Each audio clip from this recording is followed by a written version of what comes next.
Mr. Chairman, I'd like to begin with a quote. The people of America elected all 435 of us to do the things they expect Congress to do. Real business, not theater. Try to have some type of prescription drug reform legislation this year. But instead, the majority party is conducting baseless impeachment hearings. Who do we think said this? Was it Nancy Pelosi? Maybe Ranking Member Jamie Raskin? Mr. Chairman, you might recognize that quote because you said this in 2019. You said it on the floor of the U.S. House, saying impeaching Donald Trump was political theater. Trump was first impeached for attempting to extort a foreign president into helping the Trump presidential campaign. And if you didn't consider that criminal, how about when Trump was impeached trying to overthrow the results of the presidential election and then incited a violent insurrection against the government? So if you thought that impeaching Trump was political theater, then what would you call this?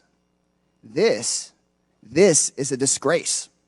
And I hope that someday top Republican officials will find some integrity. In the case of Trump, because you fear his social media wrath, right-wing officials will deny all evidence against Trump, come hell or high water. But in the case of President Joe Biden, you decided to start the impeaching now and figure out the whole evidence thing later. And you still haven't figured it out. Your own Republican-called witnesses today say they don't see the evidence to impeach President Joe Biden. Bunch of stuff about Hunter this, Hunter that, but they've said they don't see the evidence to impeach Joe Biden. That is a disgraceful double standard. It damages our democracy, insults the institution of Congress, and more than anything, disgraces this body in the eyes of the American public. This inquiry is a cynical attempt to tar everyone, to make everyone look suspect, make everyone look corrupt, so that voters just give up and say, there's not much difference here. But we cannot give up on discerning truth from propaganda. We cannot give up on our collective governance. Congress is a place where historically people of enormous integrity have throughout history taken on big challenges of inequality, injustice, instability. We can and must impartially look at the evidence before us and have equal justice under the law.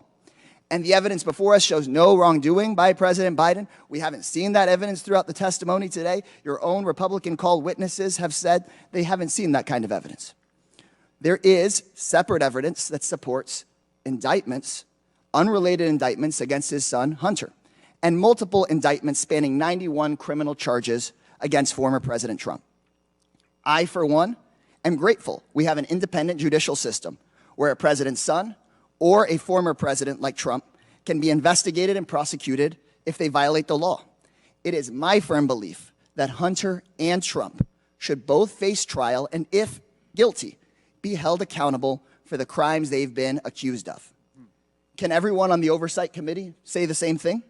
Will members of the Oversight Committee please raise your hand if you believe both Hunter and Trump should be held accountable for any of the indictments against them, if convicted by a jury of their peers?